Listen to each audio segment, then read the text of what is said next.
Horror कहानियां थी। अगली मौत किसकी?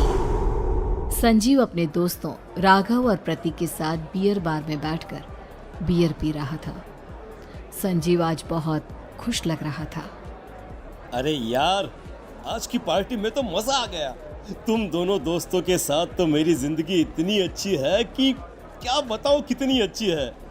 अरे भाई, अब दोस्ती की है तो जीना मरना सब साथ में। हाँ, अरे अरे यार सुनो, जल्दी से एक बियर और ऑर्डर करते हैं ना, एक आखिरी, और उसके बाद ये जश्न यहीं खत्म हो जाएगा। अरे हाँ हाँ, क्यों नहीं। वेटर, जल्दी से 2 बियर की बोतल लेकर आओ। आज मेरे दोस्तों को जश्न मनाना है, क्यों? इतने में वहां पर एक बहुत सुंदर लड़की छोटे छोटे कपड़े पहनकर हाथ में बियर की बोतल लेकर उसके पास आती है। ये लीजिए, आपने बियर ऑर्डर की थी ना, मैं लेकर आ गई। क्या बात है यार, इस बार की वेटर तो बड़ी सुंदर है। अब बियर लेकर आई हो तो अपने हाथों से ही पिला दो ना। हाँ हाँ, क्यों नहीं, जैसा आप बोलोगे मैं वैसा ही करूँगी। क्या बात है यार, अब तो लगता है रोज यहीं आना पड़ेगा। उसके बाद वो लड़की उन तीनों को बियर सर्व कर देती है। पार्टी करने के बाद वो तीनों अपने अपने घर जाते हैं। प्रतीक, संजीव और राघव को उनके घर छोड़कर जैसे ही अकेला अपनी कार में आकर बैठता है तो अचानक उसे एहसास होता है जैसे उसकी कार की पीछे वाली सीट पर कोई बैठा हुआ है।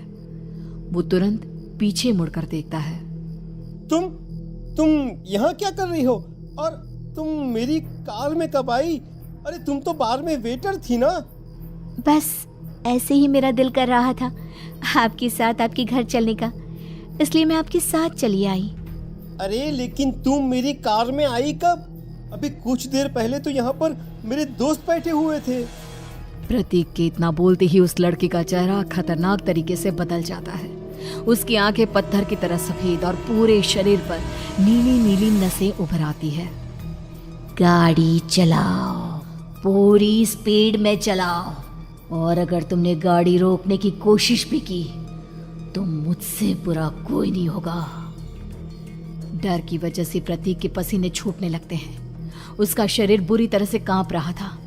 प्रतीक बिना कुछ सोचे समझे कार को फुल स्पीड से चलाना शुरू करता है। चलते चलते वो शहर से दूर एक पहाड़ी पर पहुंच जाता है और सामने अब सिर्फ पहाड़ी का किनारा दिख रहा है, जिसे देख प्रतीक घबराकर अचानक से कार को ब्रेक लगाता है।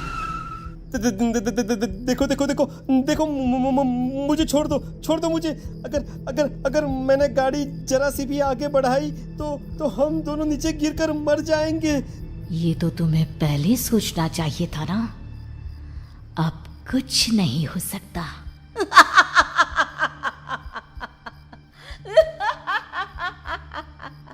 छोड़ दो मुझे।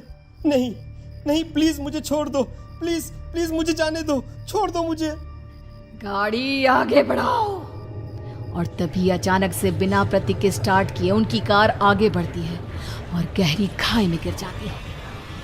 उसकी चीखने की आवाजें चारों तरफ सुनाई देती है।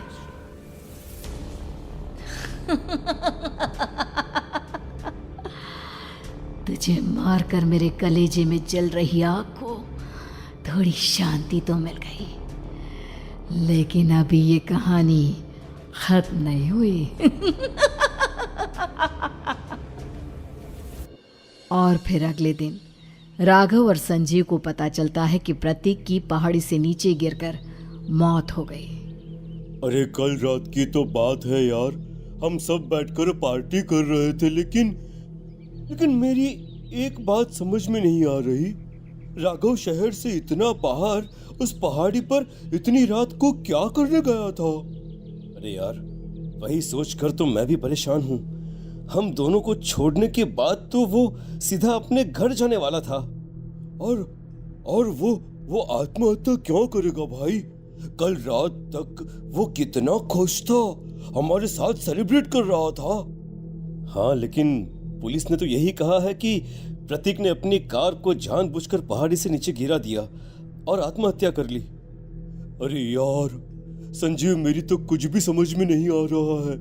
चल ठीक है, अब मैं अपने घर जाता हूँ। Okay bye. राघव अपने घर में अकेला था। दोपहर का वक्त था। तभी दरवाजे की घंटी बजी। कौन है? अरे 1 मिनट रुको, अभी आता हूँ। राघव ने जैसे ही दरवाजा खोला उसने देखा कि सामने एक बहुत खूबसूरत लड़की खड़ी हुई है। कौन है आप और यहाँ किससे मिलने आई हैं? देखिए ना, बाहर बारिश शुरू हो गई थी, मेरी गाड़ी खराब हो गई है। आपका घर नजर आया तो सोचा कुछ हेल्प ले लेती हूँ। क्यों नहीं, आइए ना, आइए आइए। मेरे कपड़े पूरे भीग चुके हैं, क्या आपके पास टॉवल मिलेगा please?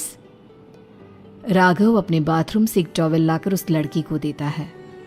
Thank you so much, अब मैं चलती हूँ।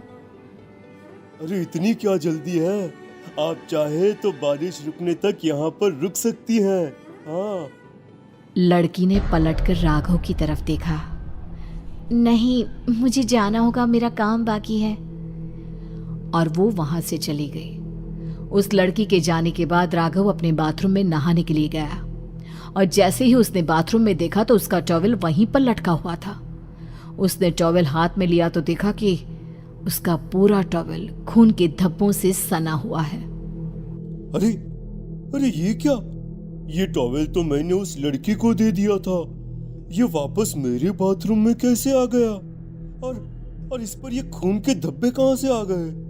राघव ने आईने में देखा तो उसकी गर्दन पर एक बड़ा सा चाकू का कट लगा हुआ था जिससे खून बह रहा था, जिसे देख राघव के होश उड़ गए।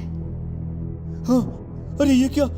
मेरी गर्दन इतनी ज्यादा कटी हुई है और मुझे दर्द भी नहीं हो रहा है।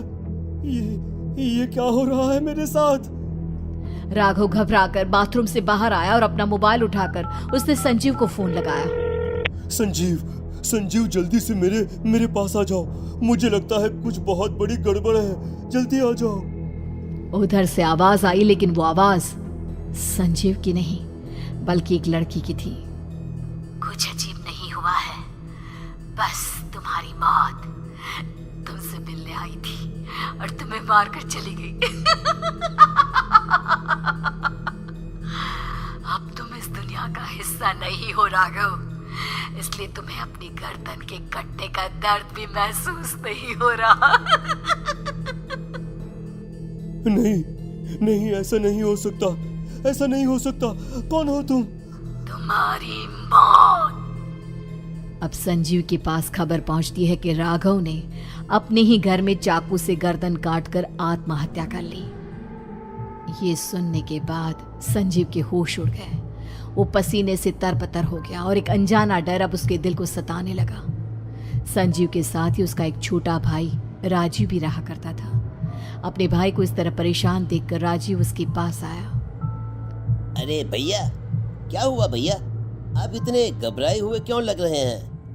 प्रतीक और राघव की मौत, मेरा मतलब मेरी कुछ समझ में नहीं आ रहा भाई। अचानक से मेरे दोनों दोस्तों ने आत्महत्या क्यों कर ली?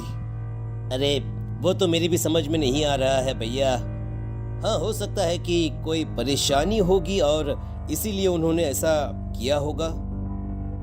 हाँ, लेकिन दोनों की जिंदगी में एक साथ परेशानी और दोनों का इतनी खतरनाक तरीके से आत्महत्या करना, कहीं ऐसा तो नहीं मैं भी मर जाऊंगा? अरे आप ऐसी बातें क्यों कर रहे हैं भैया? वैसे ही मैं इतना परेशान हूँ। जब से अंजलि ने मेरा साथ छोड़ा है तब से सब कुछ बहुत अजीब सा हो गया है। रोज रात को डरावने सपने आते हैं। ऐसा लगता है जैसे अंजलि बार बार मेरे सपनों में आकर मुझे डराने की कोशिश करती है। अंजलि का नाम सुनते ही संजीव की आंखें फट गई और उसके गले में आवाज अटक गई। उसके चेहरे पर घबराहट साफ नजर आ रही थी। कौन थी वो लड़की जिसने प्रतीक और राघव को आत्महत्या की आड़ में मौत के घाट उतार दिया?